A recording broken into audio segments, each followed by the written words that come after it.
Hello, everyone. I'm Rania Kalik, and this is Dispatches. Ethiopia has been in the headlines in recent months as the TPLF, a Tigrayan separatist group that ruled the country for 3 decades until 2018, violently seized the northern Ethiopian state of Tigray from the government. As of this recording, the Ethiopian government had declared a ceasefire. However, the TPLF has continued to fight to expand its control over Tigray's border areas and is threatening to push the war into neighboring countries. The Western media has largely cheered on the TPLF and demonized the Ethiopian government and its allies with allegations of ethnic cleansing, intentional famine, and even genocide. The U.S. has gone so far as to place sanctions on the Ethiopian government, a longtime U.S. ally. But as is usually the case with most wars in geostrategic areas of the world, there's far more to the story than is being told, and a whole lot of misleading information from the mainstream press. To help us make sense of what's happening and how we got here, I'm joined by Eugene Puryear, journalist with Breakthrough News and host of The Punch-Out, which everyone, of course, should listen to. Eugene, welcome. Well, Rania, thank you so much for having me. This is a critically important issue, and I appreciate you being willing to dive into it. I'm really excited to get into it, but first, I just want to remind those who are watching to hit the subscribe button and make sure you hit the bell so you get notifications. And also just a reminder that you can listen to every episode of Rania Kalik Dispatches anywhere you get podcasts. And for those who are listening, you can watch every episode on the Breakthrough News YouTube page. So make sure you follow and subscribe. Now to the topic at hand. Eugene, there's so much to cover with a story like this because most people, most Americans, I should say, are largely ignorant of this region of the world. So I want to break it down on a very basic level. And for those unfamiliar with the African continent, which again is to most Westerners, Ethiopia is Africa's second most populous country with around 114 million people, just to give people an idea of the importance of the country that we're talking about. And it's located in the Horn of Africa. It borders several countries: Somalia, Djibouti, Eritrea, Sudan, South Sudan, Kenya. And Ethiopia has actually been one of the largest recipients of U.S. aid in sub-Saharan Africa. So I just wanted to give some of that background before we get into the issue of the TPLF. Now, the TPLF is based in the Ethiopian state of Tigray. And in most Western media coverage, as I mentioned, the TPLF has been depicted as these, noble rebels struggling for freedom in their region and for their ethnic group. But the Ethiopian government has labeled them a terrorist group and accused the U.S. of unacceptable and inappropriate meddling when it comes to this issue. So, Eugene, let's start with that. Let's start with the TPLF. What is the TPLF? What has been their role in Ethiopia? And moreover, what has been Ethiopia's role on the continent of Africa under the TPLF's control? Mm-hmm. Well, I think this is a critically important question, Rania, principally because almost everything that is being accused of the Ethiopian government currently were widespread allegations, and certainly ones that were much better documented, about the government of Ethiopia under the TPLF. But to take a step back to answer your question, so the Tigrayan People's Liberation Front emerged out of what you could say maybe the revolutionary ferment in the country of Ethiopia that followed the fall of Emperor Haile Selassie. Now, for many people who don't know, and this is really important and critical context for the whole Ethiopian issue, Ethiopia, going far back into antiquity, is one of the oldest empires on the planet. And there is a lot to be said about that. I won't get into it all here. But the point being is that the ruling family, the royal family, was from one ethnic group, the Amhara. And there are many, many ethnic groups all across Ethiopia. And so for years and years and years, there was, hundreds of years, thousands of years, a deep oppression for many of the various ethnicities that were not Amhara.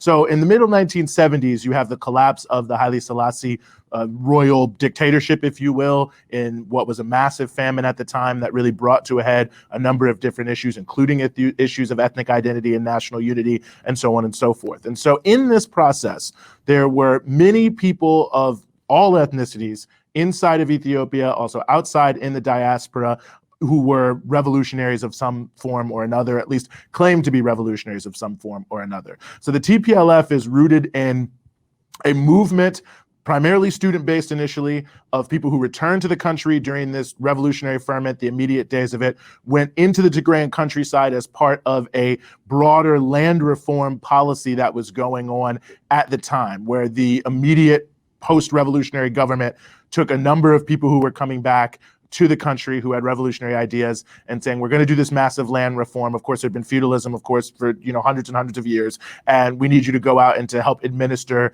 this new form of living, essentially, the redivision of the lands in a communal way, essentially. So taking it away from sort of a feudal landowner space and reorganizing it in more of a collective cooperative space.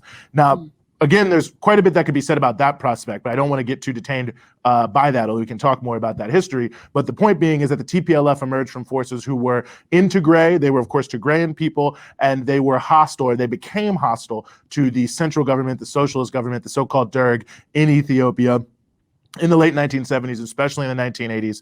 They wanted to have what they said were different policies, but it was heavily based on issues of feeling that they wanted to end the marginalization of the Tigrayan people. Now, there are certainly, I would in many ways say that that's not really the whole story, and that in many ways they were using this issue of ethnic marginalization in a way that I find to be opportunistic in terms of the policies of the Derg government, the socialist government at the time. But just to give people a sense, this is what they were saying. This is how they emerged. They said, we're a Marxist rebel group, so we're not anti-socialist. They had some Maoist phraseology around them and some roots, and they're fighting for the autonomy of the Tigrayan people and more broadly against this authoritarian regime in the center. That at least was the way they put it. Now, I say at least because they were the most powerful of all the various rebel groups that exist in Ethiopia during the socialist regime. So when that regime fell in 1991, the Tigrayan People's Liberation Front was able to come to power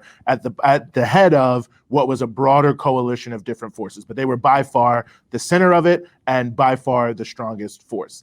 Now, you would think if they had spent a decade and a half, or whatever it had been, fighting for liberation, for freedom of oppressed national minorities all across Ethiopia against this authoritarian Soviet-backed government, you would think that the first thing they would do would be to reverse some of these trends. But instead, what they did is they took almost all the power into themselves and became almost sort of Tigrayan supremacist in terms of the type of line that they were pushing, where unlike what they claimed they were doing, which was going to open up everything to all people and be very different, they really just perpetrated something similar to what we had seen over the years, which was one ethnic group being particularly dominant and taking it out on other ethnic groups in terms of their ability to have power plays. They certainly were not in favor of any major federalism. They heavily cracked down on a range of different people. And this is where the issue I raised at the beginning of the, quote unquote, human rights abuses come into play. I mean, certainly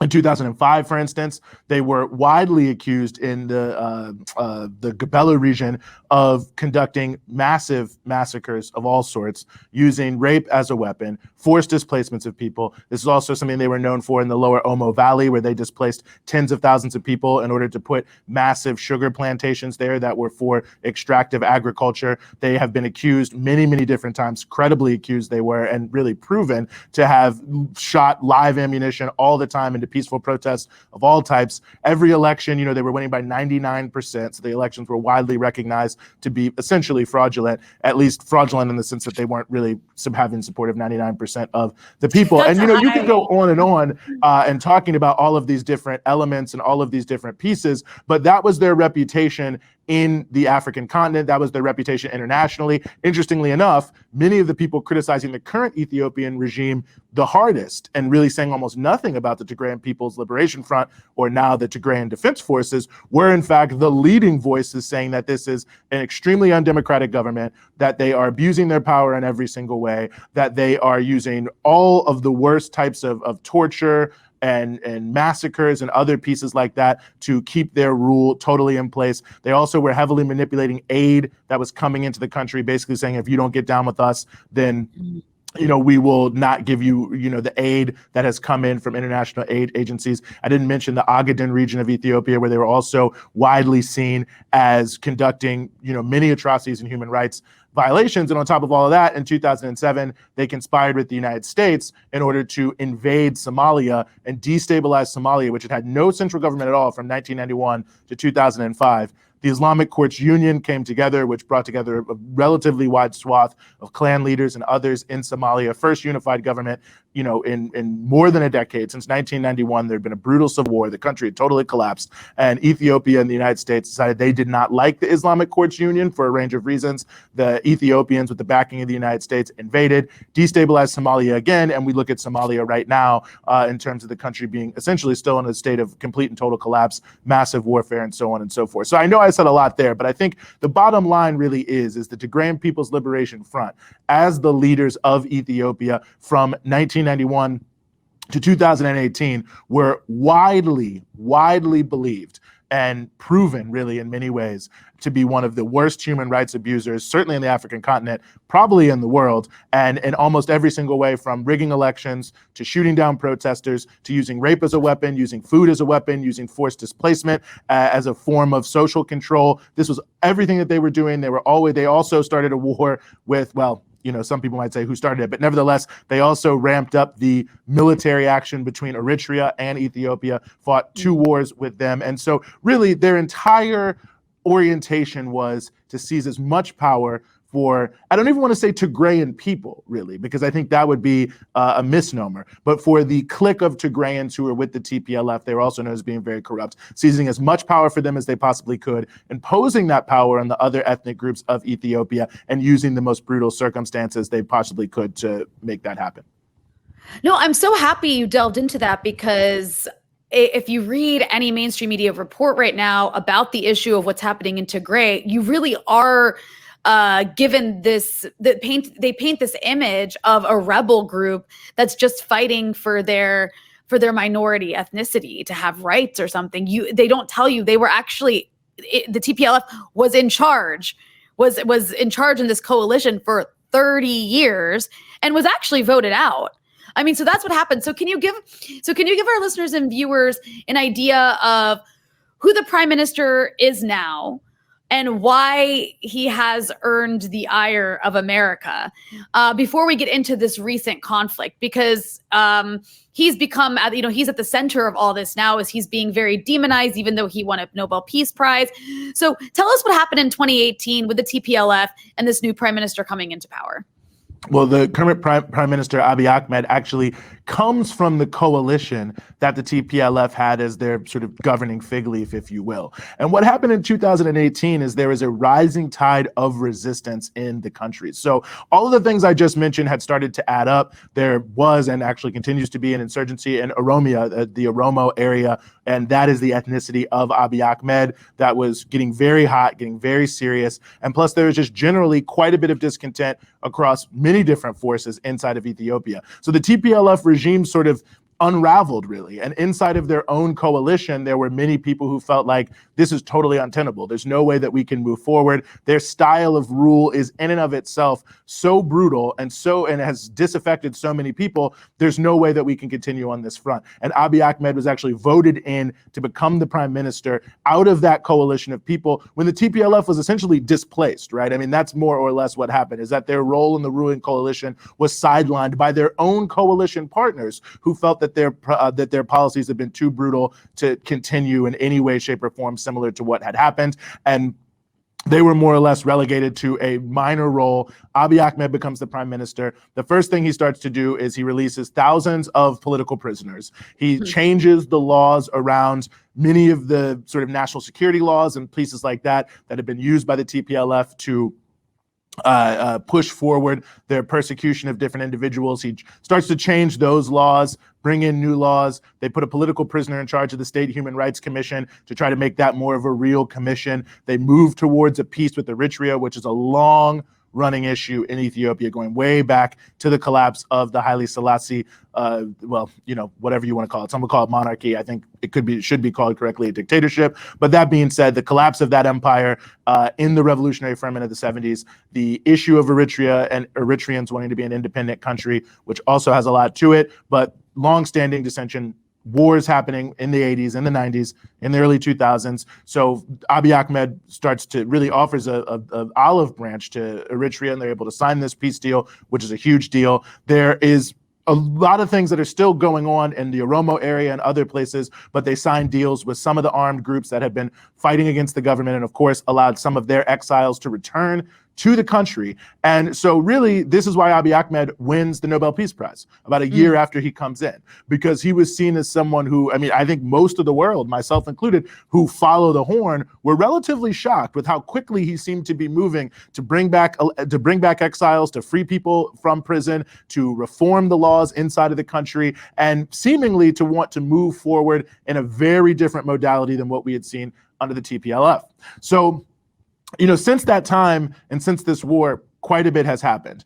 Now there is, and maybe people are getting this at this point, but really the root issue in Ethiopia that is so controversial is when you take a country that is the fruit of, you know, one of the oldest empires on earth, but like all other empires involves significant historical oppression of national minority groups of all types.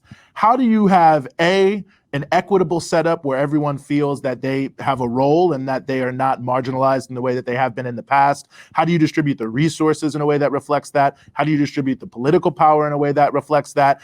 What is the best way to do that? Is it a form of federalism? Is it a multinational centralized government? And so on and so forth. So what Abiy Ahmed has been pushing forward really is that there should be an, you know, he changed the name of the political party that he represented, which was sort of the remnants, if you will, of the former TPLF-led coalition, to the Prosperity Party, and is essentially been promoting something that's more of a centralized vision, but a multinational centralized vision, that we need a central government for all the reasons that that's important. That's a strong center in terms of economic development, which is a major theme of Abiy Ahmed, but to be fair, was also a major theme of about the past 3 Ethiopian governments.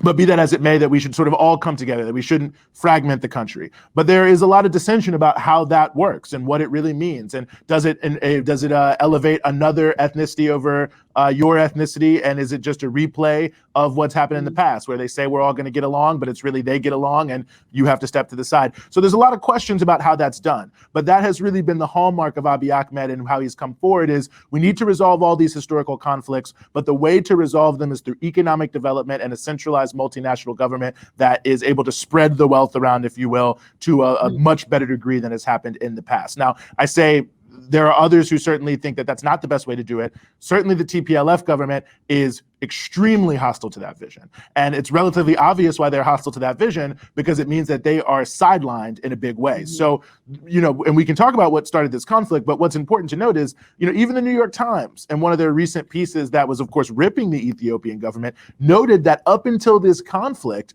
it wasn't even clear if the TPLF leadership had the support of the majority of people in Tigray, much less anywhere else in the country, where they, of course, were extremely unpopular and have been totally sidelined. So you go from the ruling party that's so brutal, so corrupt, so inequitable in terms of how they distribute the fruits of economic development. You're sidelined by your own allies. And then in your own region, it seems that you might not be able to get a majority of support. Then you can see right there that for them, a federalized vision and the need to have power in Tigray as their sort of power base becomes crucial for their ability to have a foothold in the governing infrastructure of Ethiopia. And that's sort of, I think, what brings us to this current moment. But that's who Abiy Ahmed is, and that's, you know, more or less the direction he's been pushing things. And of course, that's led to other complicated issues like the dam issue that has become a major issue with Ethiopia and Sudan, which is heavily linked to his visions of how there can and should be economic development in Ethiopia and what that means for the region. So there's a lot of different pieces, and I don't want people to think that there's like, you know, it's not a black hat, white hat situation. Right. And there are certainly legitimate criticisms of what Abiy Ahmed was doing, but it's only fair to note that he had, by all accounts, and I'm talking the people criticizing him now, Human Rights Watch, Amnesty International, the US government, all these people, he was making big strides in terms of the issues that the TPLF had been heavily criticized for around human rights abuses and atrocities. And I think it's interesting that all of that history seems to be totally forgotten in the conversation about what's going on right now, even though most of it is just from 2 years ago. Yeah, I mean, I suspect, and we'll get into this in a little bit, and I suspect a lot of that has to do with a lot of these human rights organizations being soft power arms of the U.S. and jumping on what U.S. policy is here, and that is to be very antagonistic towards a lot of the vision that you just laid out. Especially, like, I think, you know, with making peace with Eritrea, it kind of sets a precedent for maybe not being the U.S.'s police in the Horn of Africa. But we can get into that. First, I do want to, you know, as important as everything you said is, I do think it's important also to note who did start this. Because looking back to, last November when the fighting began, the mainstream outlets, like The Guardian, the New York Times, all of these outlets who were covering it were pretty explicit in saying that it was the TPLF that initiated this conflict by attacking Ethiopian military outpost or an outpost. But since then, the timeline has become much murkier. And if you're reading to try to keep up with this conflict, it's actually hard to tell who started it. Sometimes it's even portrayed as if the Ethiopian government started it. So can you talk a bit about that? How did this conflict start? And is it based on what you were just laying out? Why did the TPLF initially engage in hostilities with these Ethiopian military outposts? Well, I think that's a great point because without a doubt, the TPLF started the war. They themselves have in no way, shape, or form denied that. They have had spokespeople saying that it was a preemptive assault. And in fact, one who even compared it to Israel's wars against various Arab nations. So it gives you a little bit of a sense of where they're coming from there. And what it really all came down to was a power play. So there were supposed to be elections in 2020. In the height of the COVID-19 pandemic, and like many other countries around the world, the Ethiopian government decided they were going to postpone these elections. Now, the TPLF, who prior to this had also been doing things like having military parades and, reaching out to international forces and, sharing their discontent with the government. So, really laying the basis for taking some sort of action, said that they felt that this was totally unfair, that this was totally authoritarian on the part of the Abiy Ahmed government. And they accused them of just trying to stop the elections because they were going to lose and they didn't want to be seen as, not having a democratic mandate or whatever it may be. And so they said, we're going to go ahead and we're going to hold elections anyway. We're just going to do it in the region of Tigray. We're going to hold these elections. Now, also, just to remind people now, this is not me, the New York Times, which has been very pro Tigrayan People's Liberation Front so far, said, up until this time, it was unclear if the majority of people even supported the Tigrayan People's Liberation Front. So I say that to say, so they've decided to move forward with this regional election, which I believe they won by 98%. But it's important to note that two other forces, significant political forces in Tigray, had boycotted the election.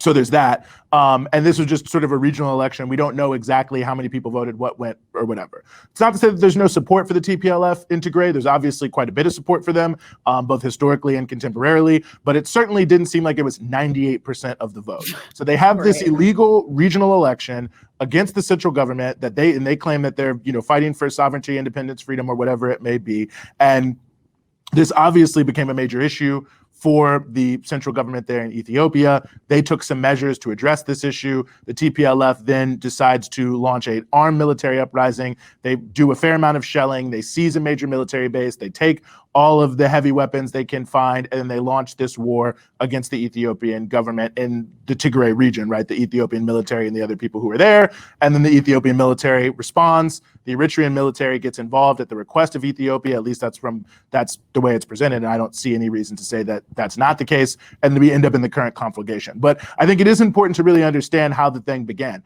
It really began as a power play. It began as a power play by the Tigrayan People's Liberation Front to try to create the broader context for which they are seen as the legitimate force in that region and for which they are seen as the people who should rightfully be ruling it. But it was not defensive. It was by their own admission offensive.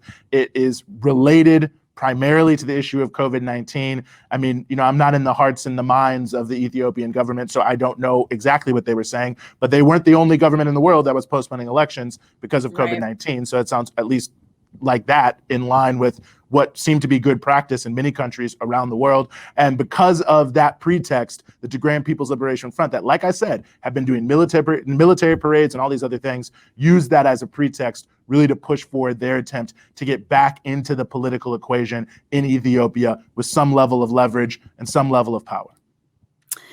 So, before we go on beyond that, I do just want to ask you about the issue of, do we know to what extent this is an intercommunal conflict as opposed to one just between the TPLF and the state? And the reason I ask that is because Ethiopia's political system, which you kind of alluded to, was, as far as I can understand, an ethnic federation with these ethnic-based states. Given the right, which is strange, given the right to secede from the federation. So it seems like this was a recipe that baked conflict into the country and almost guaranteed that something like this could happen or would happen. I mean, doesn't it? Yes, I think that's very true. I mean, I think like many empires, right, what's the easiest way you keep these massive empires together? Divide and rule. And I don't think Ethiopia is any exception to that issue. And for many hundreds of years, you had the Amhara ethnicity that was the ethnicity of the ruling family, and they weaponized the issue of ethnicity in terms of how they distributed the political and economic rewards. And they did the same with other ethnicities. They, lifting people against each other, pitting people against each other, brutally suppressing all people at different times. I mean, this, like any other empire, was the way that it was operating. And so, yeah, I think this is a very thorny issue. It's a difficult issue to deal with. It's a difficult issue to address because there are, other considerations. I mean, when we're talking about things like poverty alleviation, for instance, having a strong central government that can deploy resources at scale quickly is very beneficial to the issue of poverty alleviation. But obviously it cuts against the grain of federalism. And so how do you have a situation where people who have been sidelined for hundreds of years feel like they're actually included and not just objects, that they're subjects in what's happening? That's complicated. And you can see that right now. I mean, for instance, the so-called Tigrayan Defense Forces, and that in and of itself should tell you something. They changed their name to Tigrayan Defense Forces after starting the war. But if you look at what's happening, right now this week as we're talking, they launched an offensive. So again, an offensive against the militia forces, quote unquote militia forces in the Oromia region, which is the home of the Oromo people. That's Abiy Ahmed's ethnicity. These people are fighting on the side of the government. But there are also armed groups in Oromo that were at one point talking with Abiy Ahmed and the government, and then it didn't really work out, and now they still continue to be in a state of opposition. And so in that one state right there, you have multiple different views of how things should go forward, and I think that is the case in many different parts of Ethiopia. So it's a challenging issue on how these things come together, and it does underlay a lot of the conflict. And so it's definitely intercommunal in the sense that it's hard to have these discussions about what should be happening in the future of Ethiopia without addressing what has been a historic marginalization of many peoples and what has been a very inequitable circumstance for many of these peoples over a certain amount of time. And even when people have pushed policies to try to address these issues. And certainly, there's a lot of criticism of the Derg and the socialist government in the 1980s, but they did try to address these issues. Abiy Ahmed right now is trying in many ways to address these issues, but it's not that simple. I think it's very complicated, and it has to do with a long history of real oppression that many of these peoples have been forced to live with and live among, and different pieces like that. And then you have the issues that arise, with cosmopolitanism and the nature of urbanization and other things like that. And this is not distinct to Ethiopia. I mean, this is a problem that many, many countries have faced for quite some time. I mean, let's talk about the United States. Obviously is an issue where the marginalization of minority, what I would call minority nationalities, Black people here in the United States and others. I mean, it's still very complicated in terms of how you create real equality, real unity, and it can cause many different conflicts. And that's not to make a direct comparison, but I think it's to give people a sense of the fact that these are deep-rooted, hard to resolve issues. And a lot of the questions that seem like economic or whatever in nature really do cut with the grain or against the grain of all these various long-term issues. And even amongst the different ethnicities themselves, there isn't 100% agreement on how to approach it or how to deal with it. And I want to get into the issue of, beyond Ethiopia in terms of the broader context, the foreign support that may be going into this. But first, I do want to ask you from your perspective or your analysis on, there was this announcement by the Ethiopian government of a unilateral ceasefire. The TPLF, however, has continued fighting. It's, and this ongoing fighting is threatening to spill over into neighboring countries. But it was really shocking, I think, to many to see the Ethiopian army basically lose to Tigray. Because the Ethiopian army is one of the most well-armed, well-funded armies on the continent. It's huge. It's a huge country. And from your understanding, how was that possible? How was it possible that the TPLF, which people thought, were going to lose, suddenly sort of had this victory in their state, over their state? I have to say, I was also surprised.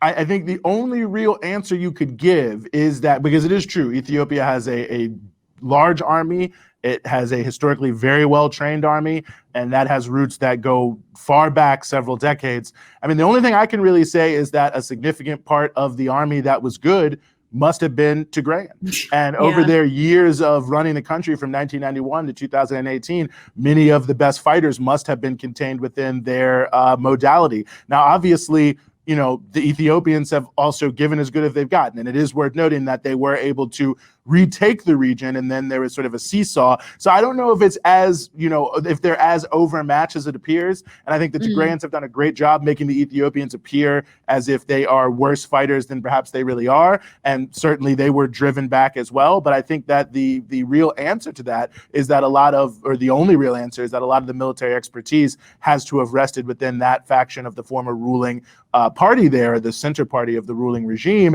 And other than that, it's a little difficult to really speak to. And obviously, it seems like a lot of major fighting was done by Eritrea as well, which also has a very strong, very powerful military, and one that is, you know, perhaps much more unified than the Ethiopian military in the context of the broader issue we've seen of the country itself having trouble coming together. I think the military is also indicative of that. But I mean, that's my sort of back of the envelope, but it's tough to know. And there's such a seesaw back and forth in this war from what we've seen so far. I think that it is sort of notable that I think some of it may be actually overplayed about how poorly the Ethiopian military is doing. I mean, certainly they haven't been having the world's most rousing success, but they haven't really been totally routed either, even though that's the way that it's been portrayed. So I don't know. It's tough to say, but those are some of the things that I would put out there. So, Eugene, it's hard to imagine that a country as large and geostrategically important as Ethiopia would descend into civil war and separatism without any foreign involvement.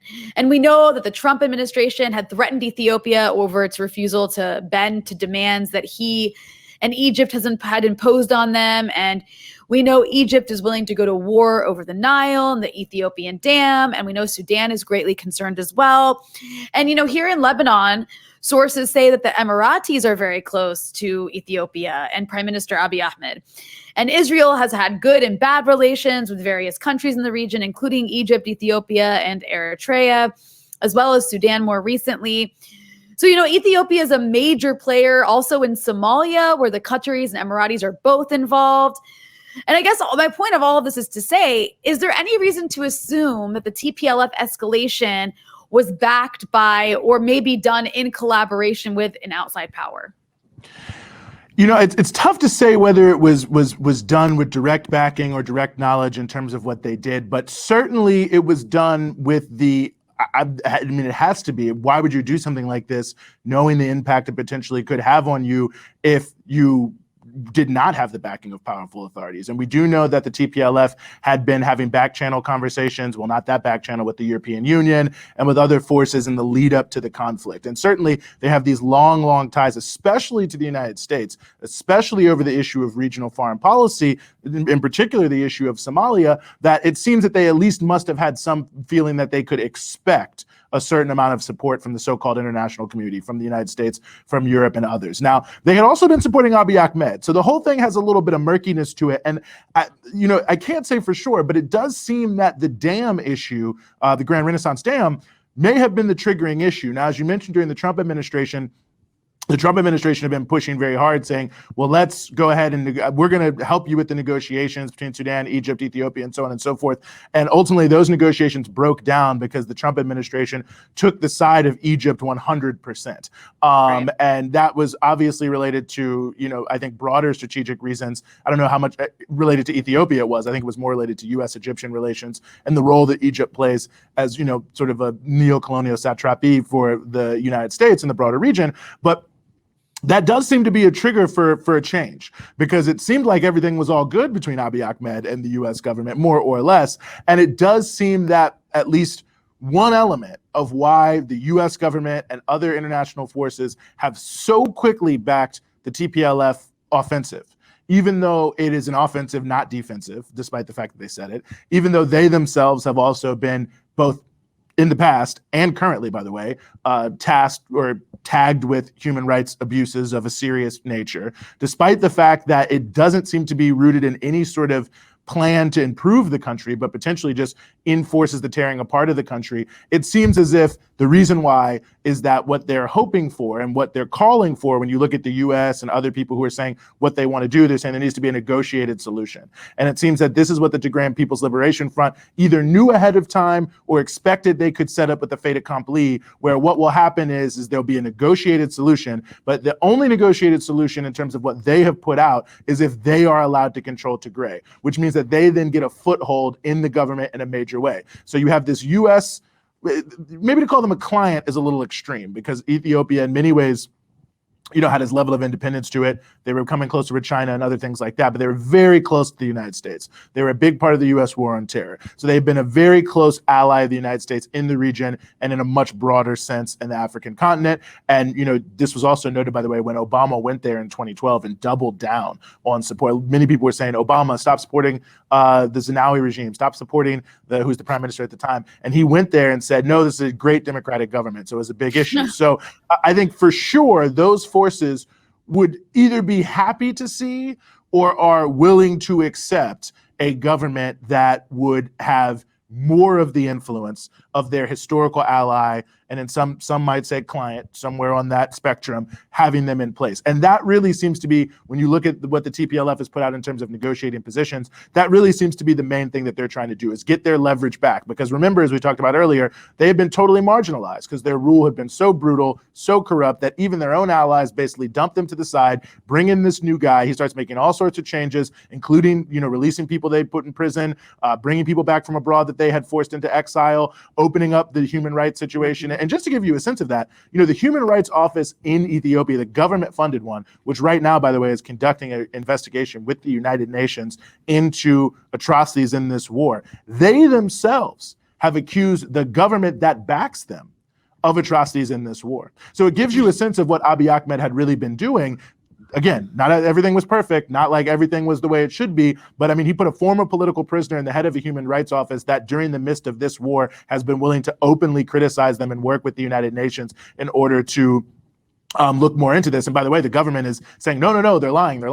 But it just gives you a sense of, the what's been happening in the country. So I say all that just to say that, really going back to it, I think it seems pretty clear to me in the context of the position the United States took vis-a-vis Egypt and the dam, and in the position they've taken in terms of basically the total backing of the TPLF in this war, is that whether they knew about it, whether they endorsed it ahead of time, in this current moment, they're more than happy to have a political dispensation that exists inside of Ethiopia, where people who they know are friendly to the interests of U.S. imperialism would have much more power and much more leverage, and which could weaken Ethiopia by pushing it back into a more federalized kind of state. That whatever you can say about federalism as a concept, in this context, I think very clearly would make Ethiopia less able to act in a regional way with mass authority in a significant sense. Now, to touch on your other questions that are related to this, there are many other interests that we don't know how they are playing into this. Now, the issue of the UAE is a big issue.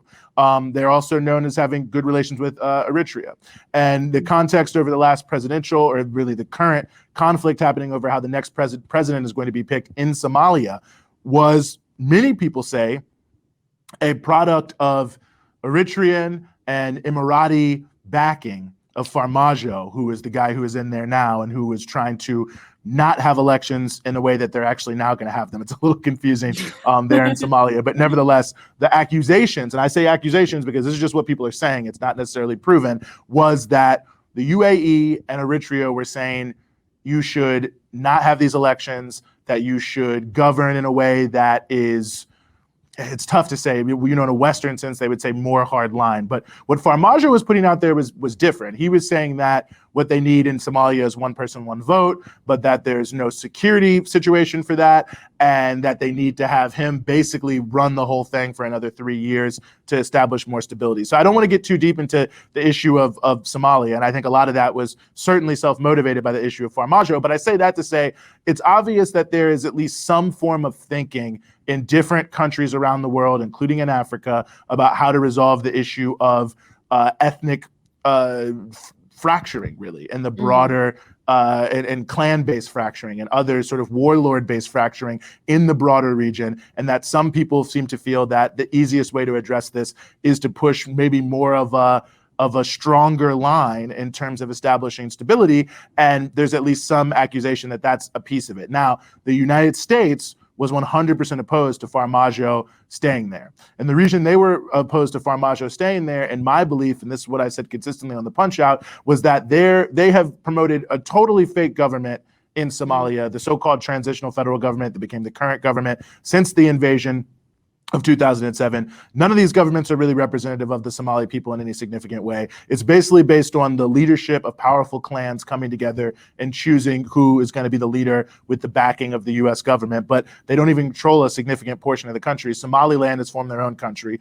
Puntland, which is another semi-autonomous region, sort of half in, half out. And the rest of the country, which is allegedly controlled by the so-called government, is, anywhere from 20% to 80%, who even knows, on any given day, controlled by al-Shabaab. So, the United States, though, has invested so much into Somalia and claimed that they're backing a democracy. I think that they deeply feared Farmajo staying in power, not because it was less democratic than what they're going to do now, which is have a bunch of clan leaders come together. Sorry, I lost my sound here, but I'm going to keep going because you can keep hearing me, is to have a bunch of clan leaders come together and pick who the next president is going to be in Somalia. Now, that's certainly not any more or less democratic than what Farmajo was proposing, quite frankly, but at least from the point of view of what we consider democracy. But be that as it may, it destroyed the fig leaf of democracy in Somalia, which I think is difficult for the United States because, their whole thing is we support freedom and democracy. They never say what they're actually doing in these countries. What they're actually doing in Somalia is they want to establish a government that they know they can rely on,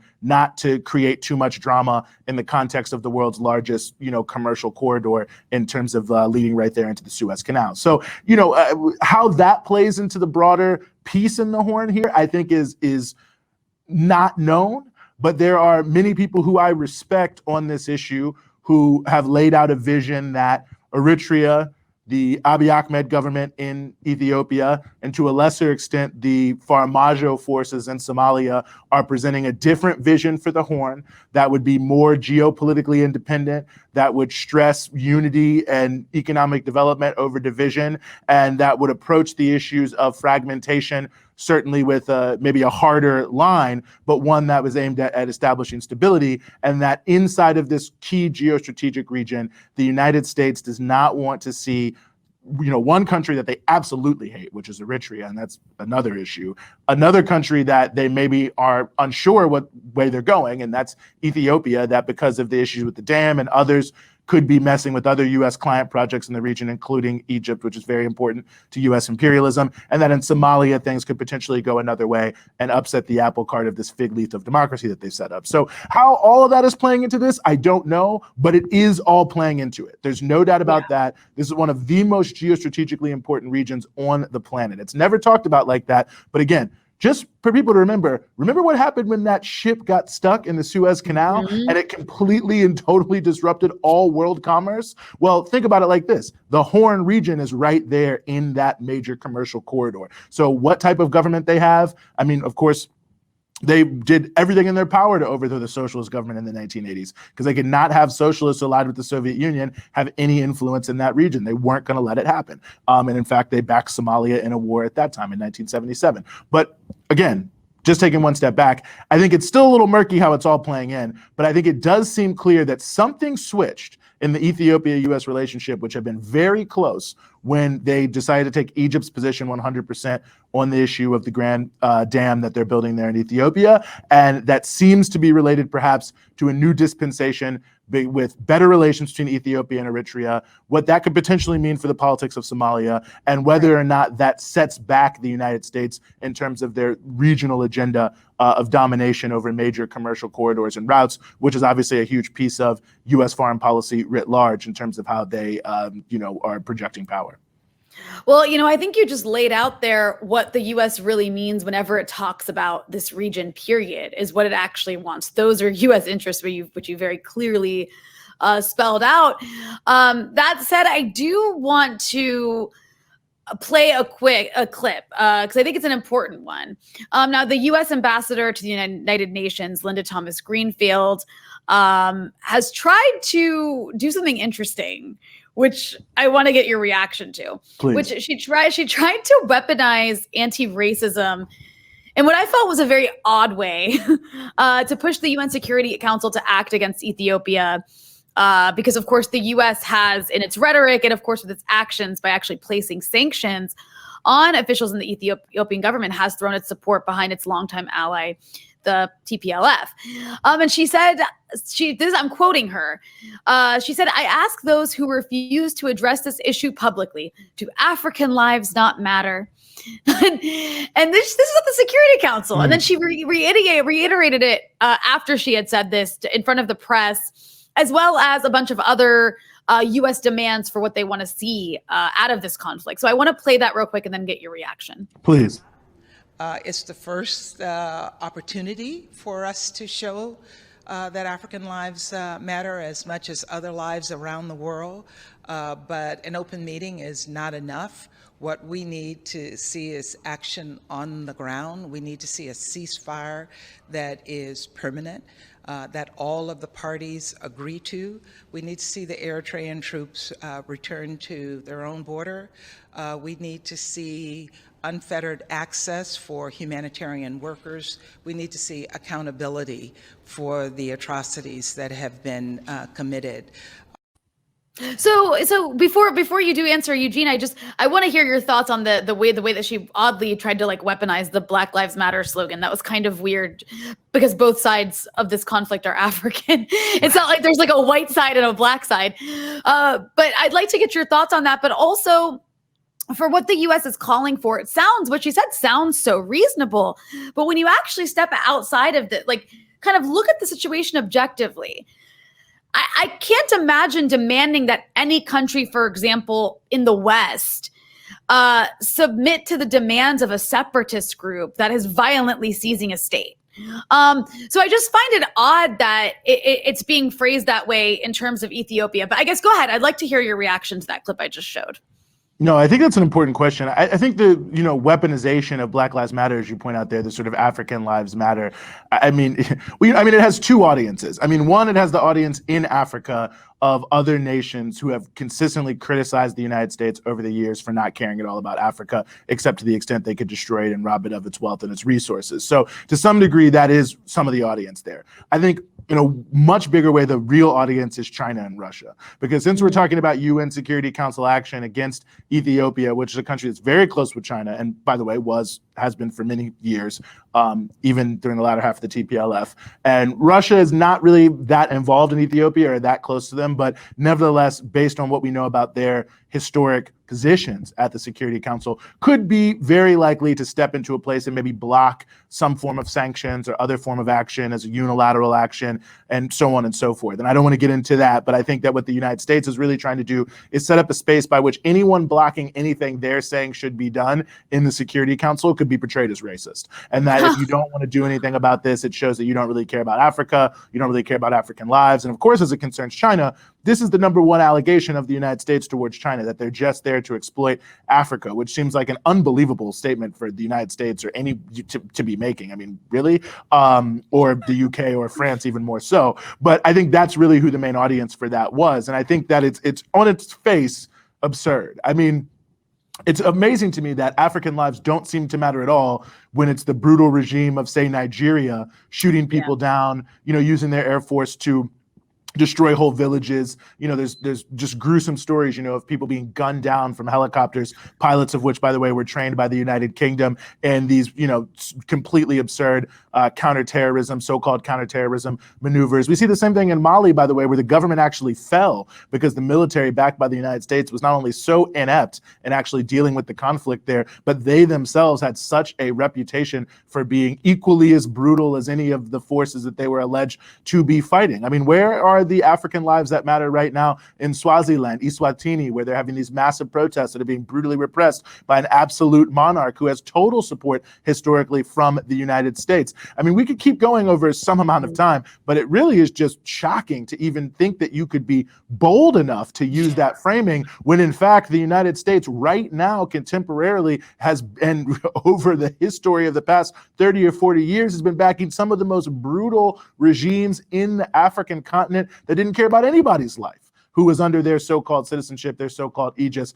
and was brutally treating them, including in Ethiopia. So I think it really is as a propaganda measure that was aimed at China in particular, to a lesser extent Russia, and I think to some degree a message to Africans try to say, oh, we really are all about this, and so on and so forth. But to take one step further in terms of the actual content of what she's saying, I mean, you know, it's so one-sided, it's unbelievable. I mean, you know, you have a unilateral ceasefire declared by the Ethiopian government. You've got the United Nations saying, okay, well, we've talked to them and they're going to start letting aid in. But you have the Tigrayan People's Liberation Front, who's perversely changed the name of their military to the Tigrayan Defense Forces, who have now expanded the conflict.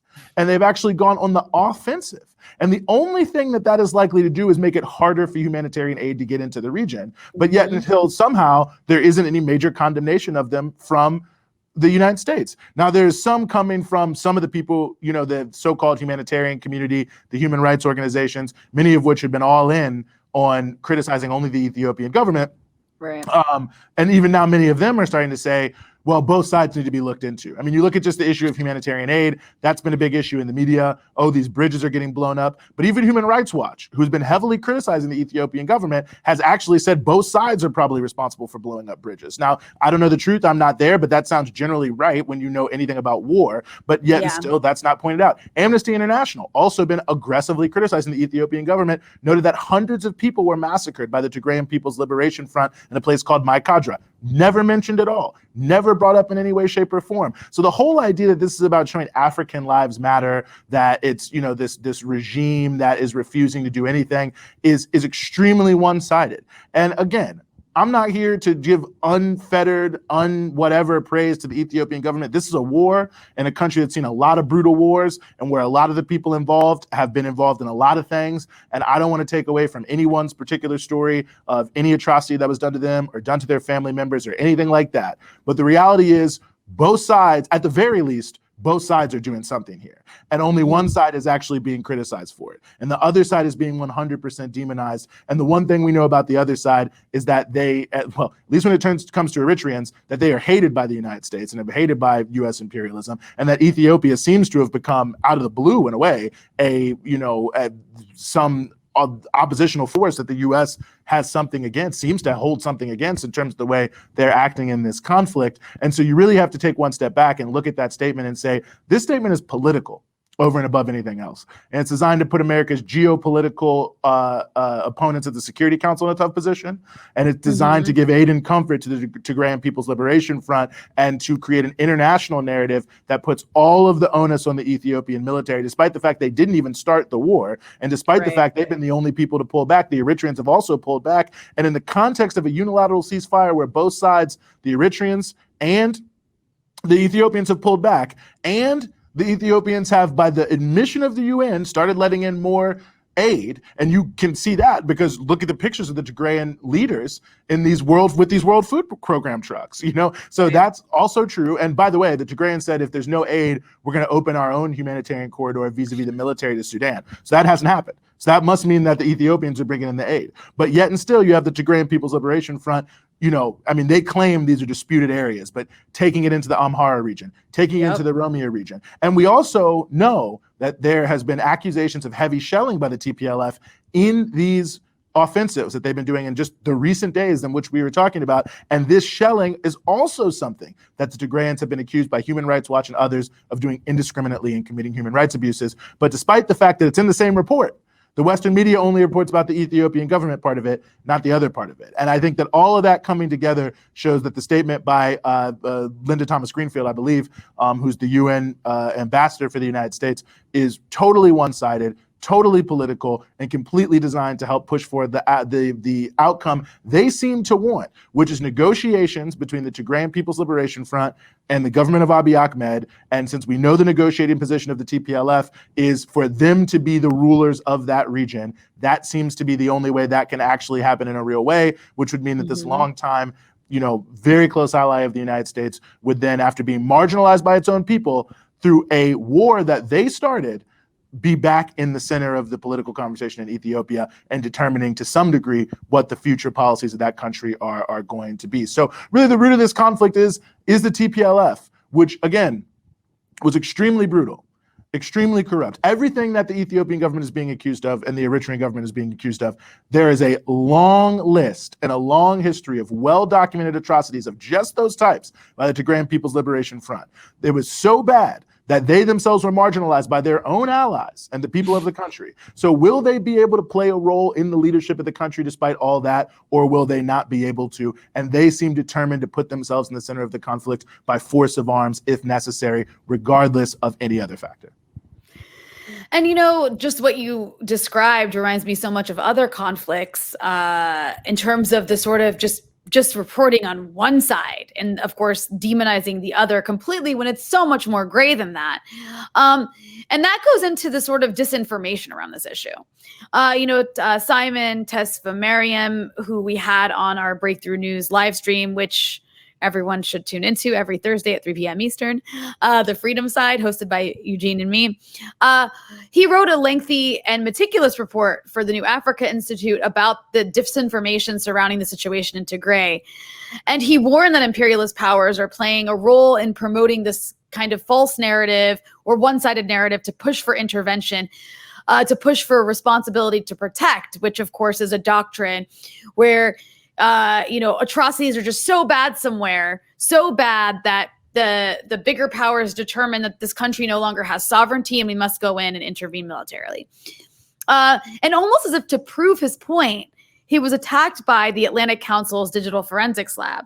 And for those who don't know, the Atlantic Council is a Washington, D.C. pro-war think tank funded by many, many, many different organizations and companies, including the State Department, NATO, every major weapons company you can imagine, Gulf state governments, and on and on and on. And they also advise, by the way, social media companies like Twitter and Facebook on what constitutes disinformation, which of course is always anything that challenges the U.S. government's narrative. So anyways, to me, it was extremely suspicious to see the Atlantic Council come after Simon's piece, which, that makes it, you have to wonder, right?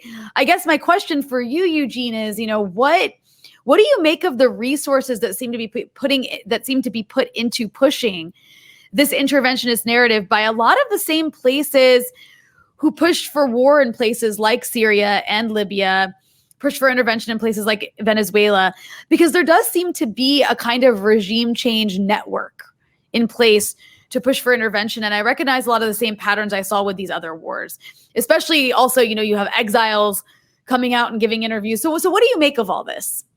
I agree with you. I find it to be extremely suspicious. I mean, when the people who have supported every single disastrous intervention in the past 30 years are saying that any criticism of the TPLF is just disinformation. And, when you read the report by the New Africa Institute, and the thing that people are really taking it to task for is they're saying, well, they're using fact-checking tropes to cover up an atrocity. I don't know what a fact-checking trope is. Either you're checking the facts or you're not checking the facts. And I think that in and of itself is notable, that rather than sort of take apart the report sort of piece by piece, they're just sort of saying by the very act of fact-checking, they're just trying to, whitewash it, which, having read the report, doesn't really seem to be the case to me. Certainly having listened to Simon on our show, at multiple points, he actually laid out quite clearly that he isn't alleging that there is not suffering happening in Tigray and so on and so forth. But what the report was trying to lay out is that many of the claims that have been made that have been very prominent in the Western media have not been that well sourced, that there are also other things that have been totally omitted, especially around the issue of the Tigrayan People's Liberation Front history, their own history of atrocities, in terms of their own recent history of well before this war, or several in the months leading up to this war, seemingly setting the stage for that, and then starting the war in and of themselves, and then also atrocities committed by them being totally ignored and totally whitewashed. And I think that anyone who wanted to have an even hand would be pointing out that this is in fact the case. I mean, many forces who have been criticizing the Tigrayan People's Liberation Front recently, for instance, have been raising issues about children being used by the so-called Tigrayan Defense Forces in the conflict. Now, I'm not there. I don't know if there's children being used, but certainly that's against the rules of war. I've seen a number of photos that have been produced that seem to at least speak to this. And you would think that would at least be a topic of discussion. But the fact that it's not a topic of discussion, that no one's even really dealing with it, that it isn't really even taken that seriously, to me lets you know that there's really only an interest in looking at one side of these things. And the very fact that, again, as we said, people who've never met a regime change operation that they didn't like, no matter how disastrous the history have been, is saying, well, you can't question at all what's going on with the TPLF. Even when Amnesty International, which is certainly not, some radical revolutionary entity, you know what I mean, is saying, yeah, they've committed some atrocities. When you've got Human Rights Watch saying, yeah, it looks like they committed some atrocities. I mean, you know what I mean? Like, people who are definitely criticizing the Ethiopian government, yet it doesn't really filter down. It raises a lot of questions. Why would it be that the Atlantic Council feels the need to attack this report that's really just asking people to think critically about what's going on, to check the sources about what's happening and what's doing it? To me, to attack something like that, and to attack it, by the way, as only Eritrean government propaganda, as fact-checking tropes, as whatever, is exactly the type of thing you want to do when you want to completely dismiss any conversation around what's really going on because you want to create a narrative. And it seems very clear to me that there is a very strong attempt, certainly by the Friends of the Tigrayan People's Liberation Front all around the world, of which there are many, by the opponents of the Eritrean regime, who also live in different places around the world, who have a clear stake in wanting to create this narrative, to create the narrative that it's black hats, white hats, that the Eritreans and the Ethiopians are evil, evil devils, and they can never do anything right, and that the TPLF are the great, beautiful freedom fighters who can never do anything wrong. Now, no one with any knowledge of this situation would ever present it that black and white, unless they were trying to push an agenda forward. Even if you want to be highly critical of the Ethiopian government, if you want to be highly critical of the Eritrean government, you would never present it in such a one-sided fashion as this, and the way it's been presented by those who are criticizing that report, who are criticizing the Atlantic Council and these others who are aggressively saying they should, sanction and do whatever to the Ethiopian government. It would never be pushed in that way unless you were trying to make sure that there's a black hats, white hats narrative to help push forward policies of regime change in Ethiopia, or at least to push forward the TPLF agenda, which is to get back in the game, despite the fact that most of the people in the country seem to have not wanted that to take place. No, that's very well said. And I know we've been going for a while. I just have a few more questions for you here. And I think one question I think a lot of people would love to hear an answer to from someone who's knowledgeable about this is, Eritrea is perhaps one of the most demonized and sanctioned African countries. Why is that? Because we hear they're, a human rights abuser, but then I think to myself, but who isn't? And plenty of America's allies are, you mentioned some of them earlier, are very good at abusing human rights. Yeah. So why is Eritrea so heavily demonized, more so than any other repressive country on the continent? And that said, what was their role in this fight? I think that's an important note. I mean, to raise this issue of the U.S. as opposed to people for human, just look at the region. Look at Egypt. There's a scandal a couple of years ago in Egypt, with the nightly news where there was some controversial issue and someone leaked the recording of the state media people telling the nightly news people exactly what to say word for word, not to mention the tens of thousands of political prisoners, the completely absurd executions that happened with no evidence at all, the torture that is widespread and well known. All of this is well known. I think the real issue between the U.S. and Eritrea is based on the fact that Eritrea it's an independent country. There are a lot of things that can be said about Eritrea in a lot of ways, about the history of the country. But I think at the end of the day, what's important and what's crucial for people to understand is they aren't a puppet client regime. Whatever position they may take at this or that time, good, bad, or indifferent, is a position they are taking. And it's well known for having a very strong ruling party that, has some people don't like it and have left the country, and others, many people do support it. They had a government that for years was, more socialistic in terms of its economic policies. I don't know if that was really the reason that they were, there was socialism in Ethiopia too, but they were bitter enemies, right? And so, the way the U.S. treated Eritrea then and Ethiopia then is a little bit different. But I say that to say that I don't think you could really say the Eritreans are a puppet of any country or a client of any country. They have an independent mindset and an independent mentality in terms of what they do. Again, whether you label that good, bad, or indifferent, and I think that is dangerous to the United States. I mean, you look at I gave the Somali example of the Islamic Courts Union. Many of the most prominent figures in the Islamic Courts Union were prominent figures in the transitional federal government that overtook it when the US and Ethiopia invaded the country and destabilized it, right? So it wasn't that these were all people the US hated, but in and of itself, they didn't think they could control all the people. And that for them was dangerous. A unified, independent government in a crucial geostrategic area. And we see this again and again. You look at Iran.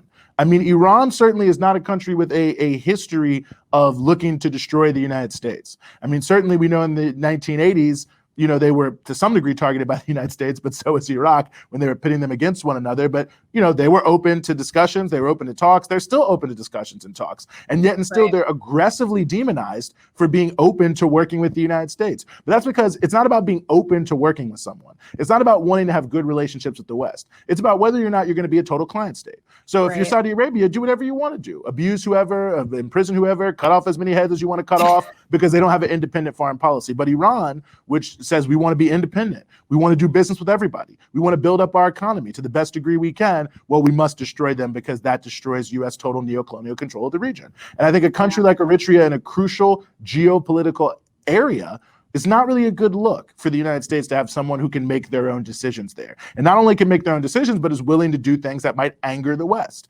And I think certainly that's what we see in Somalia. And that's absolutely why the New York Times and others have all this stuff leaked to them about the role of Eritrea in Somalia. Oh, it's Eritrea and the UAE that are backing this anti-democratic government in Somalia. Well, where are they getting that from? We know where they're getting that from. They're getting it from the United States. So ultimately, at the end of the day, I think that's the root of the conflict. Not that they haven't worked together, not that they haven't had, you know, unity at different moments, not that there haven't been ups and downs in that relationship, but that at the end of the day, they don't think they can fully control them. And I think this is a key example of that because Eritrea, who had made the peace deal with Ethiopia, historic, it's hard to really understand. This is a historic peace deal between these two countries that have fought multiple wars between one another. It's been extraordinarily brutal over the years.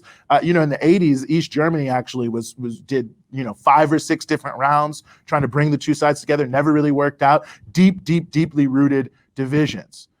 So this is a big peace deal. And so not only did they have the big peace deal, but when the TPLF started a war, and it seemingly seems to be attempting to at least raise the specter of causing a full-on civil war and causing the country to unravel in order to get to a level of negotiations to bring them to some level of power back, the fact that Eritrea was willing to block with Abiy Ahmed to try to defeat that, and by the way, they had been shelled and attacked themselves, but I don't think it's just about that. I think that they saw what was happening and they didn't like the vision for the broader region, and of course had their own history of seeing the brutality of the TPLF forces up close, right? Because they'd fought several wars. They were willing to come together, and that was a sign that they were willing to go against what almost certainly would be perceived as against Western interests. Maybe at the beginning you couldn't tell that, but certainly now you can see that the West seems to be totally supporting the TPLF. And I think that showed that in Somalia and Ethiopia, Eritrea is willing to be independent just like they have for some time, and that in and of itself has made them a target. Now, speaking of some of these other countries you mentioned, like Somalia, I think Sudan came up at one point earlier, but of course, Ethiopia is borders many countries. So I'm curious, moving forward, what might happen if this fight continues? What is the danger of this conflict continuing? Can it spill over into other areas? We already know there's actually refugees spilling into Sudan. And like you mentioned, the TPLF is basically threatening to make this conflict even bigger, especially when it comes to Eritrea. So what's the danger of this conflict going forward? I think it's just what you said. I mean, certainly the TPLF has already threatened to invade Eritrea. And so that could potentially happen. And of course, shades of past wars that have happened there. Certainly Sudan is so let me start with Ethiopia is the better way to start here. I think that this really raises the possibility of the country totally unraveling. And, I think that my personal feeling is I don't know how likely that is, but we've already seen in Oromo, in the Oromia region, there are armed forces that maybe originally thought, okay, Abiy Ahmed, he's, from our people, we're the same people, this could work. They don't seem like it could, they maybe feel a little bit different. There are other armed forces that are there, and the context of an increased TPLF offensive means that whether they're allied with the TPLF or not, anybody who wants to take a shot at the Ethiopian government for whatever reason is going to be more likely to do it because they have more of a chance to succeed, right? When they're tied down in other places, which means that things could slip away into a civil war. You know, it could also slip away into infighting in many of these different ethnic areas. Like I said, I'm not trying to harp on the Oromo people, but that was one of the areas where there have been major insurgencies over the years. But then you also read today that the TPLF is attacking an Oromo militia that is allied with the government there. So you could see even in just that region alone that there could be people fighting amongst themselves over what the direction of the country should be. And it certainly could spill over into Sudan. You know, to some degree, it already has. There have been some border conflicts during this between Sudan and Ethiopia over accusations that different forces from Ethiopia have come into Sudan and seized some territory. Ethiopia denies that. Sudan said it definitely was happening. It's unclear what the relationship is between the Sudan and TPLF. And there's a long, complicated history between Ethiopia and Sudan and what's now South Sudan, and it, you know, well back into the 1980s, especially. I don't want to get too deep into it, but you know, during the Derg regime, where Ethiopia was socialist and allied with the Soviet Union, and Sudan was reactionary and allied with the West, there was a big support of Ethiopia for John Garang and others that would later change in South Sudan, and what at that point was probably a relatively progressive movement. And there have been back and forth with that several different times. But nevertheless, they do border each other. But the Sudanese government is 100% against the Ethiopian government vis-a-vis the issue of the dam. And, you know, both Sudan and Egypt keep saying that there's no chance they're going to go to war with Ethiopia over the dam. They're saying never going to happen. We're going to work it out. But I mean, not that long ago, just a few months ago, they had a set of military exercises called Protectors of the Nile, I believe. So what else does that mean other than, you know, since the dam affects the Nile headwaters in Ethiopia, what else could that possibly mean than potentially going to war with Ethiopia? And so you've already had these border conflicts, and it could possibly be a situation where the TPLF even invites some of these forces in, or just people looking to take advantage of the situation with the government they don't like being relatively weak. They may try to make some moves. So you could have a multi-way fight that could break down here. And I think that's the fear of many people who are followers of the country, that really the whole Horn of Africa could become engulfed in all sorts of different conflicts and multiple different sides that certainly could leach into the regional functionality. And the more that starts to collapse, the more the regional situation becomes a bigger issue, and the more international intervention becomes an issue. And I think the possibility of a real unraveling is not small, because like I said, there are a lot of complicated issues inside of Ethiopia with long issues of marginalization. There are important issues of economic development that also cut against this. There are crucial issues of sort of regional geopolitics. So yeah, it has all the ingredients for something that could collapse into a very, very, very bad, very dangerous, very destructive region-wide conflict. Now, that being said, the election that did take place in some regions, not in others, there was big support for Abiy Ahmed. And I actually, believe it or not, have not seen many claims, even from critics of Abiy Ahmed, that that was some fake election. I've actually seen most places, even from his critics, saying that, well, it might be incomplete, it doesn't tell the whole story, but he does have a lot of support. So, I mean, that in some ways speaks to that fact. The Amhara region, which is representative of the Amhara people, who traditionally were the family of the royal family, and really an ethnicity that was because of that given a lot more opportunities than others, and seen as sort of an oppressor nation by many of these other nations for many years. You know, they seem to be working with Abiy Ahmed, which may mean that he is having more success in pushing more of a multinational vision where people aren't marginalized. And I think that that in and of itself speaks to the fact that there is a centrifugal force here that maybe will keep things from totally falling apart. But I do think that it's a big danger. But I also think that the TPLF, which has threatened to invade Eritrea but has not, which has threatened to invade the Amhara region but is mainly skirmishing around Oromia, I think that they are not 100% confident that if they really push this into other regions that they will succeed. And because of their long history, and in some of these places, including the Oromo state, very brutal history, could actually cause a reaction against them and could lead to them losing and more of a unity around Abiy Ahmed's government as well. So I think when you look at their recent moves, it's offensive, but it's a little more ginger than what they had been suggesting they might do in the wake of the unilateral ceasefire, when it seemed like they were going to launch a full-on offensive into multiple different areas. It seems that they maybe aren't willing to go that far because they know they won't be able to bring a lot of support, and it could backfire on them in terms of strengthening Abiy Ahmed rather than weakening him. So it's a dangerous situation, and it's a very tough situation to predict because there are a lot of different fault lines that are all at play here. Yeah, that's what's so frightening is there's so many different interests that actually have a stake in maybe this going, this becoming more violent. But we'll have to wait and see. In the meantime, what I think is a good last question is, we as Americans, we always want to have a position on every conflict, and especially as leftists, right? As well, we want to find the side that is just and identify the cause we should be supporting and try to integrate every conflict into our paradigms. And it's definitely suspicious, when the U.S. seems to be taking a side. So all that said, how should we look at this conflict in Ethiopia as leftists in the U.S.?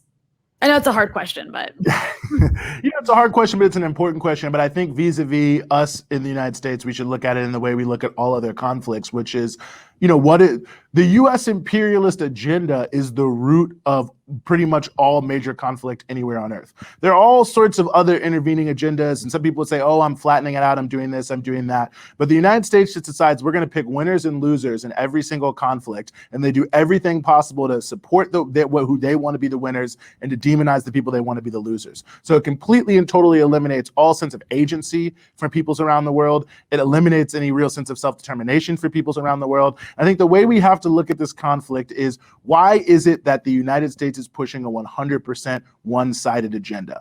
And whatever else is happening there on the ground, there's a reason for that. And the reason for that is because they're pushing the side who for years have been willing to hold their writ in the region totally uncritically, despite the fact that there are many, many terrible things happening. And in that context, the U.S. should not be supporting the Tigrayan People's Liberation Front. It should not be going out of its way to try to give aid and comfort to these individuals. And I think that we need to stay focused on that. We are here in Americans. We can affect, theoretically, the U.S. government. And I think what we should be doing in terms of this is, I don't think we need to be making grand statements necessarily about who's doing what and, who's the black hat and who's the white hat. But I think we can make a very clear statement that the United States is doing nothing other than inflaming the conflict by preventing the truth about what's actually going on from being presented in a way that people can understand, and that doesn't give aid and comfort to the Tigrayan People's Liberation Front to continue pushing their atrocities and their warlike activities under the guise of it being great, good, and humanitarian, which is primarily coming from the U.S. government. I mean, yes, it's the media,